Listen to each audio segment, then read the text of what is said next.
네, 여러분 안녕하십니까. 뉴스야 놀자 엄근진 기자가 알려주는 대우잼 뉴스 시간입니다. 오랜만에 찾아뵙습니다.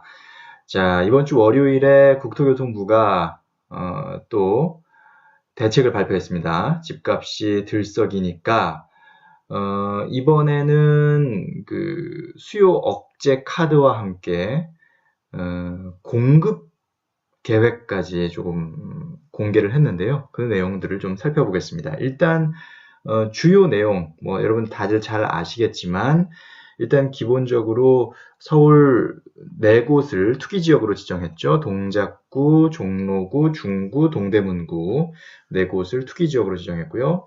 또 경기도에서는 광명과 하남을 투기과열지구로 지정했습니다. 또 구리시, 안양, 동안구, 광교 택지개발지구는 조정대상 지역으로 지정을 했습니다. 그리고 저쪽 부산 기장구는 조정대상 지역에서 해제하는 그런 결정을 내렸는데요. 이것은 이제 대표적으로 수요를 억제하는, 정확히 말하면 투기 수요를 억제하기 위한 그런 규제책이라고 보면 되겠고요. 이와 함께 그 수도권 주택 공급 확대 추진 계획도 발표를 했습니다. 그런데 국토교통부의 보도자료 내용을 보면 서울과 수도권의 주택 수급이 원활할 것으로 전망한다 라고 해놨는데, 그렇다면 왜 주택 공급을 확대하는지, 어떻게 확대할 것인지 좀 궁금해지는데요. 그 내용을 살펴보도록 하겠습니다. 자, 일단 이번 보도자료, 이번 대책 제목이 수도권 주택 공급 확대 추진 및 투기지역 지정 등을 통한 시장 안정기조 강화입니다. 그러니까 투기지역 지정보다 먼저 수도권 주택 공급 확대를 언급했다는 것이 좀 눈에 띄고요. 그만큼 뭐 언론도 그렇고 많은 전문가들이 공급을 늘려야 한다. 공급을 늘리지 않고서는 근본적인 문제를 해결할 수 없다는 지적들을 계속 쏟아내고 있는 것에 대해서 국토부도 약간 악에 바친 듯한 그런 프레임의 그런 응답이 아닌가 싶습니다. 그것에 대한 발표인 것 같은데요. 자, 일단 그러면 어떻게 수도권 주택 공급을 확대할 것이냐? 일단 수도권 공공택지를 한 30여 곳 정도 추가 개발하겠다라는 겁니다. 일단 간략히 요약된 내용을 보자면 2018년부터 2022년까지, 그러니까 18, 19, 20, 21, 22, 5년간이죠. 앞으로 5년 동안은 서울을 비롯해서 수도권의 주택 수급이 원활할 것이다. 그런 상황은 일단 전제로 한 상황에서 그렇지만 향후에도 지속적으로 양질의 저렴한 주택 공급을 확대하기 위해서 수도권 내에 공공택지를 추가적으로 개발하겠다. 이게 일단 주택 공급 계획, 수도권 주택 공급 확대의 요약입니다. 요약이라고 볼 수 있습니다. 그러니까 다시 정리하면 주택 수급은 원활하다. 그렇지만 더 저렴한 주택을 공급하기 위해서 우리는 공공택지를 더 개발해서 더 늘려서 주택 공급을 확대하겠다. 그런 방침을 세웠다라는 것이죠. 자, 그러면 국토부의 그 서울 및 수도권의 주택 수급 어떻게 평가를 하고 있는지를 한번 보겠습니다. 이번 자료에서 그 내용이 제시가 되어 있는데요. 국토부가 서울을 포함한 수도권의 주택 수요 그리고 공급에 대해서 분석을 해봤더니 향후 5년 동안 2018년부터 2022년까지죠. 이 기간 동안 서울 등 수도권의 주택 수급은 원활할 것으로 전망하고 있습니다. 그러니까 주택 수급이 원활하다는 것은 일단 집값 안정을 목표로 하고 있는 정부 입장에서 봤을 때는 수요보다는 공급이 많은 것이 바로 주택 수급이 원활하다는 그런 의미겠죠. 여기도 보면 수도권과 서울로 나눠서 일단 수요 공급을 이렇게 정리를 해놓고 있습니다. 이 수요 같은 경우는 뭐 가구 숫자, 그러니까 뭐 1인 가구, 2인 가구, 3인 가구, 4인 가구, 뭐 그 이상의 가구, 그 가구의 숫자도 역시 반영이 돼 있고요. 또 가구의 소득도 반영해서 소득이 만약에 더 늘어난다면 당연히 그 주택을 원하는 수요가 많아질 것이라는 의미겠고요. 소득이 뭐 줄어든다면 그 수요는 좀 줄어들 수 있겠죠. 그런 차원, 그 다음에 멸실 요인, 뭐 헌 집을 부수게 되면 그 집에 살던 분들이 또 어떻게든 새로운 집을 또 구해야 되니까 그런 상황들을 감안한 주택 수요를 계산을 한 겁니다. 국토부가 직접 한 것은 아니고요. 국토연구원에서 조사한 자료를 수치를 국토교통부가 인용을 했는데요. 그것을 보면 향후 5년간 연평균으로 수도권에서 수요는 22만여 가구고요. 서울에서는 5만 5천 가구입니다. 반면에 공급은 수도권에서는 26만 3천 가구, 서울에서는 7만 2천 가구. 그러니까 이 숫자를 비교했을 때 일단 연평균으로 봤을 때 공급이 수요를 앞서고 있다. 공급이 더 많다. 이렇게 볼 수 있죠. 그러면 개개 연도별로 보면 뭐 2018년 다 지금 서울과 수도권 모두 공급이 많죠. 19년도 마찬가지고요. 20년도 역시 공급이 많고요. 21년은 수도권은 거의 비슷한 수준이네요. 그리고 서울도 비슷한 수준이지만 그래도 공급이 많고 22년에는 수요가 조금 더 많은 그런 상황이 벌어질 수 있고요. 서울은 여전히 공급이 많은 그런 상황입니다.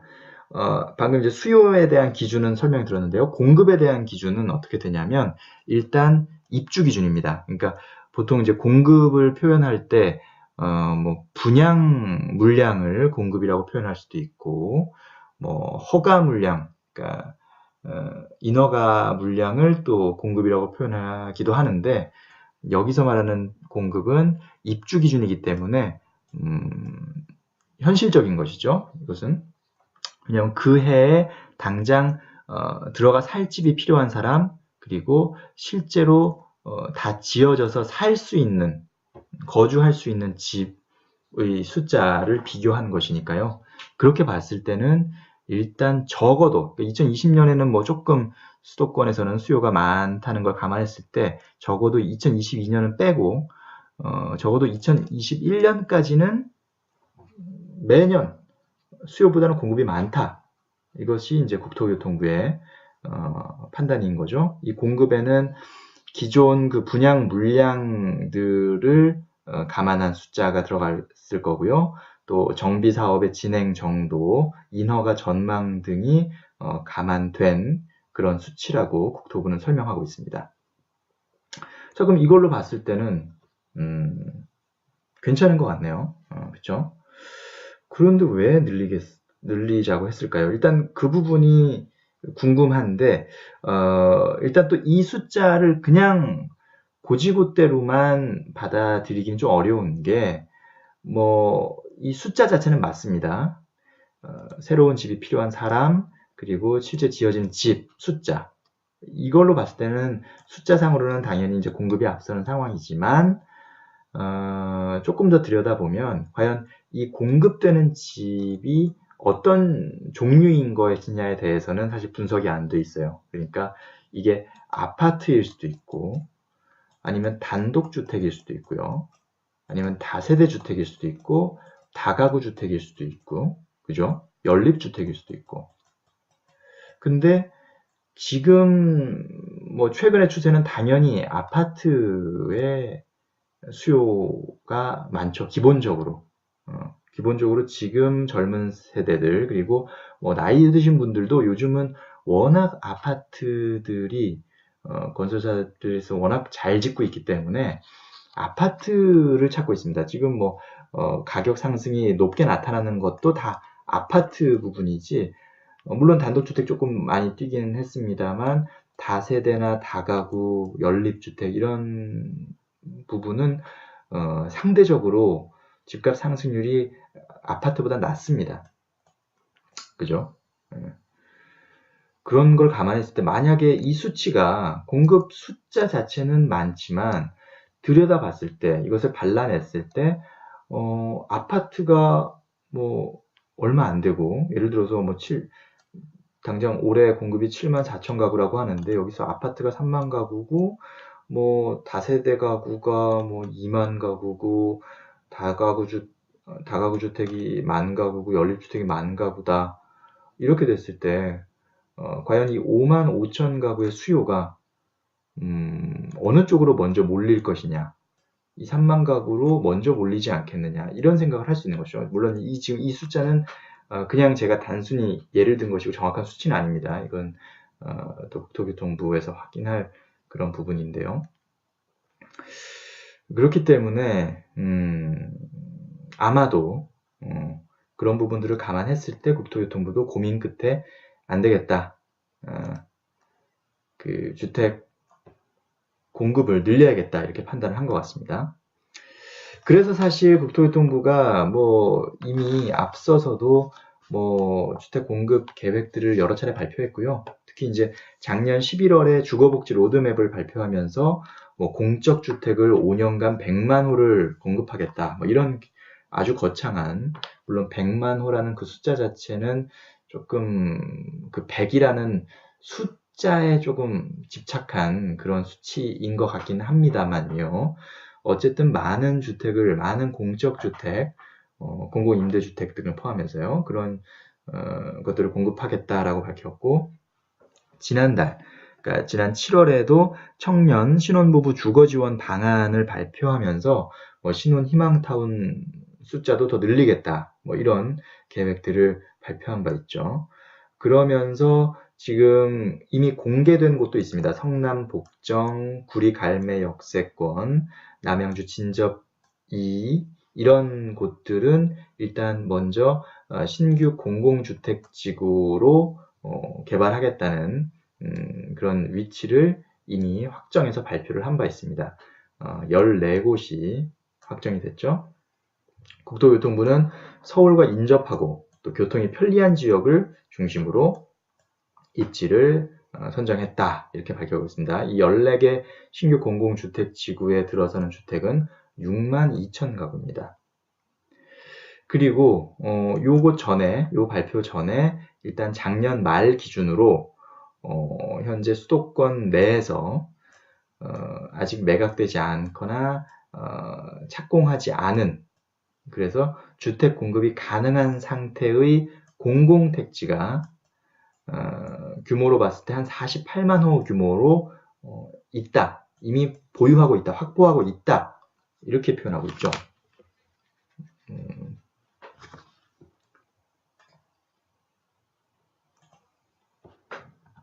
그래서 국토교통부는 총 가용 공공택지가 54만 2천 호 수준이다, 이렇게 표현을 하고 있습니다. 그러니까 앞서서 뭐 그런 수도권의 연평균 수요가 한 20만 호 정도 되는데, 이미 계획된 것들만 잘 짓고 정비사업만 잘 진행돼도 연평균 26만 가구가 공급이 될 텐데, 그것과 별도로 우리가 지을 수 있는, 수도권 내에 뭔가 주택을 공급할 수 있는 공공택지가 한 54만 가구 정도 여유가 있다.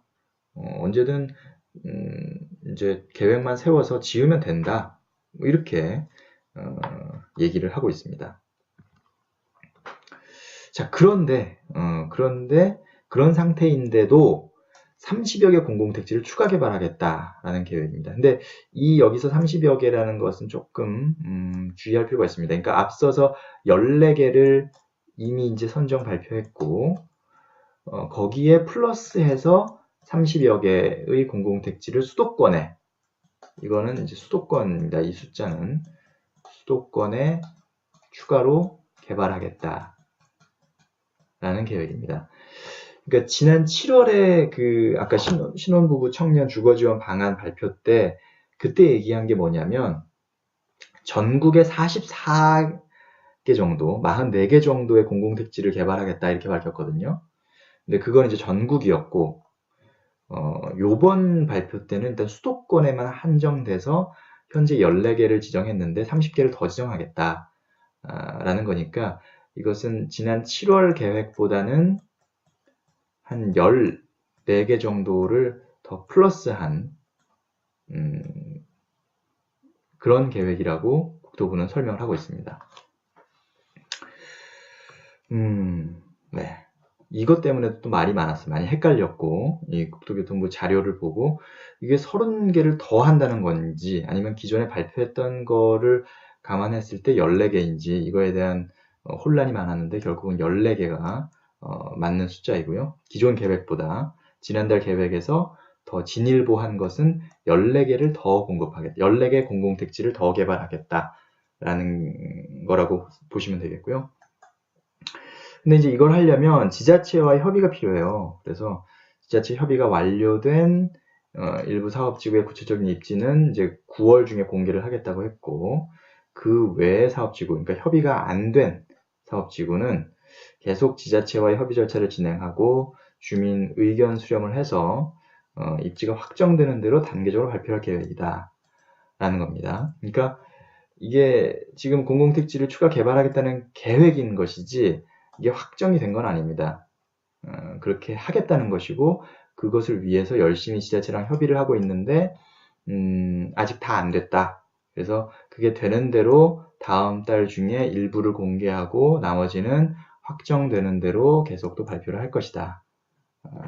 라는 내용이죠. 그래서 어쨌든 계속 공공택지 개발을 적극 추진하겠다는 것이 국토부의 입장이고요.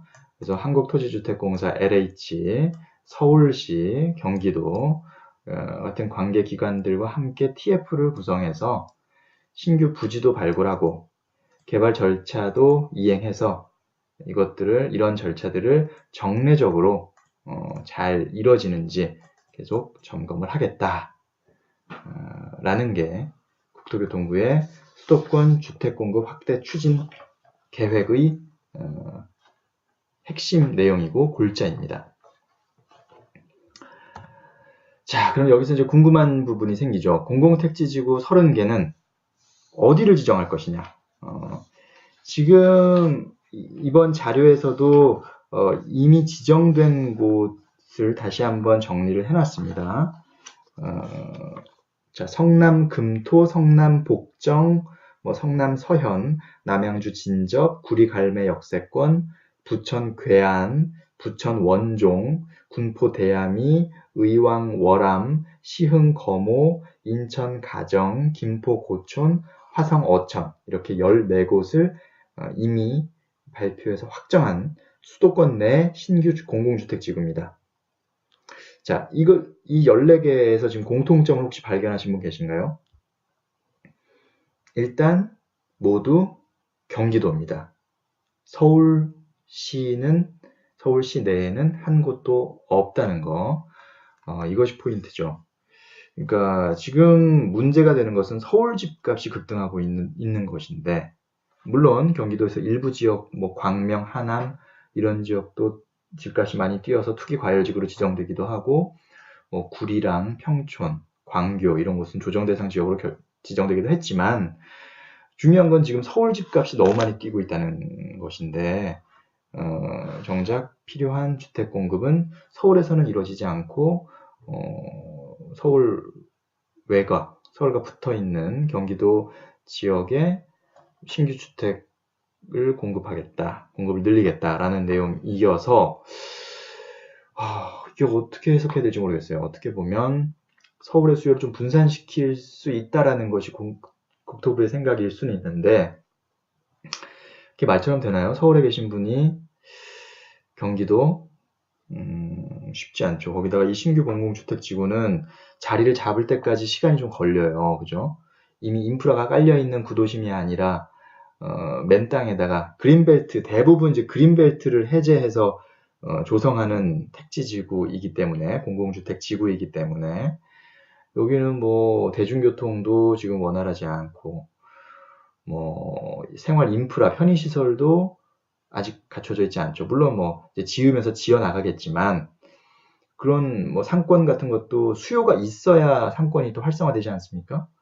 아파트만 지어놓고 상권이 활성화되지 않는다면 생활하기 엄청 불편하겠죠.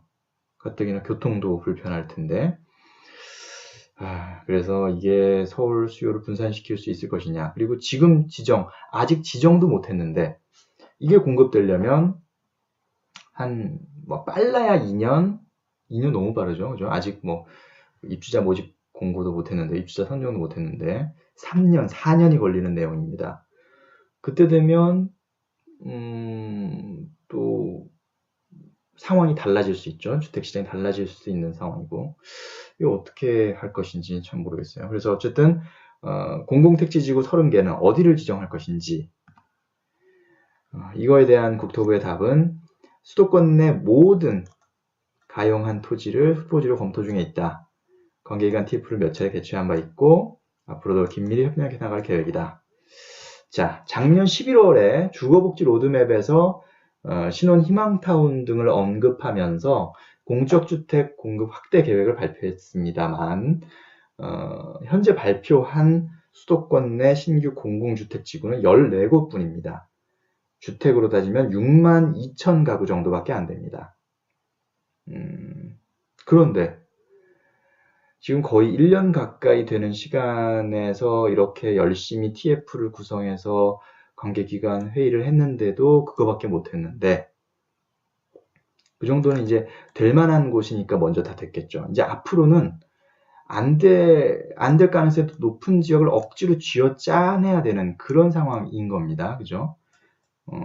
될 만한 애들은 먼저 다 이미 선정을 했다는 얘기죠. 그죠? 그러니까 이제 이런 애들을 얼마나 짜낼 수 있는 것이냐인데, 정말 쉽지 않아 보여요. 그죠? 자, 그럼 두 번째 의문, 당연하죠. 서울 시내 주택 공급을 위한 택지는 충분한지, 서울 시내 주택 공급을 위한 택지가 없으니까 못하는 거 아니냐, 이렇게 얘기할 수 있거든요. 여기에 대한 국토부의 답도 역시 뭐 그렇게 충분치는 않습니다. 서울시 내에서도 보전 가치가 낮은 그린벨트, 국공유지, 유휴지 등을 통해 가용한 택지를 적극 발굴해 나갈 계획이다. 그러니까 발굴했다도 아니고 발굴해 나갈 계획이다라는 것이죠. 답답합니다. 그죠? 지금 발굴해 나갈 계획이면 언제 이제 후보지로 검토가 돼서 지자체랑 협의를 해서 지정 절차를 밟고 확정을 해서 입주자 모집을 하고 착공을 해서 지어서 공급할지, 이게 이러다가 흐지부지 해서 문재인 정부 임기 내에 그런 약속들을 다 지킬 수 있을지 조금 의문이 되는, 이러다 보면 결국은 그 숫자를 맞추기 위해서는 서울 시내를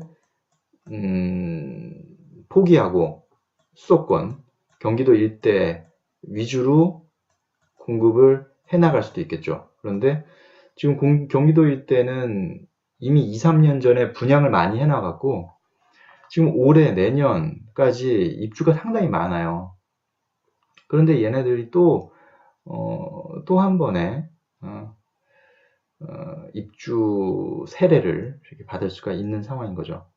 그러니까 서울 집값 잡는 데는 큰 도움이 못 될 수 있다라는 게 문제죠. 경기도에 집이 많이 공급돼서 뭐 무주택 실수요자분들이 자기 집을 많이 마련하고 주거 안정을 찾으시는 것은 정말 다행이고 행복하고 축하드릴 만한 일입니다만, 그 와중에 서울 집값만 무지막지하게 뛰는 것 아니냐라는 그런 걱정이 들 수밖에 없다는 거, 그런 부분들이 우려되고요. 그래서 이제 국토부도 이제 강북 지역 등 실수자의 주택 수요를 충족시키기 위해 교통 여건이나 생활 환경이 양호한 서울 인근 수도권 지역에 공급할 계획이다.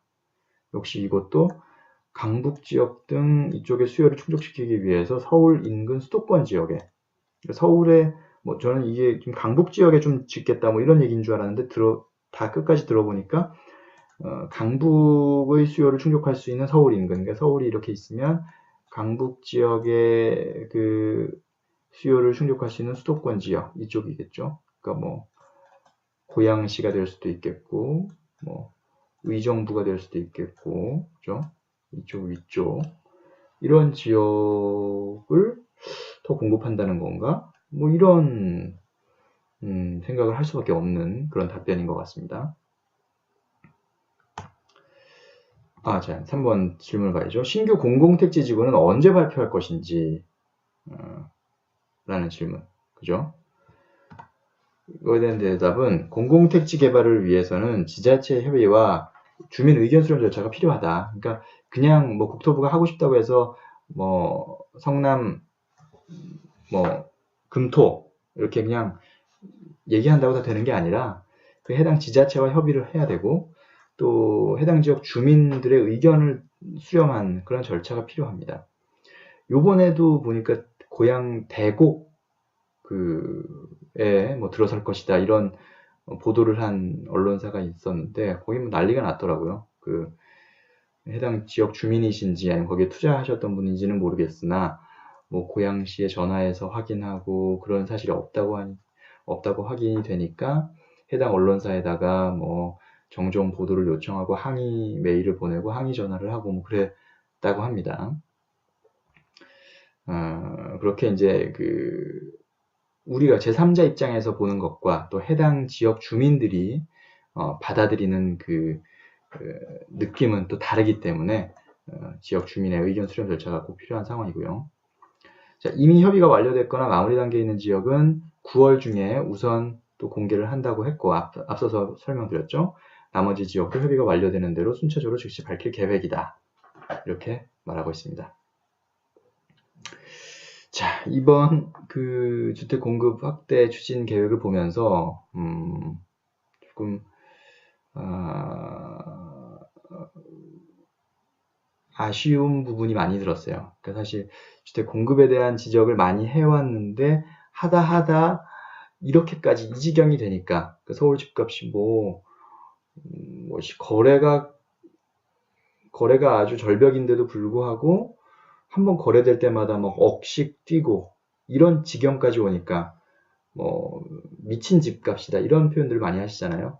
이런 지경까지 오니까 그제서야 이렇게 뒤늦게 주택 공급을 확대하겠다. 뭐 지금이라도 이런 말을 한 것이 다행이 아니냐라고 하실 수도 있지만 이미 물을 엎질러 놓고 그 물을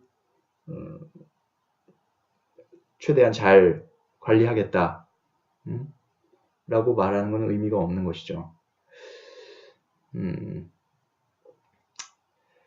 그것도 그렇고 또 서울 집값을 잡는 데는 이게 과연 의미가 있을까? 그러니까 주택 공급 확대를 얘기하지만 이게 너무 단순하게 그냥 주택 공급을 얘기하는 것이 아니냐라는 생각이 들어서 단지 숫자로만 접근해서는 이게 해결되지 않는 문제라고 생각해도 되거든요.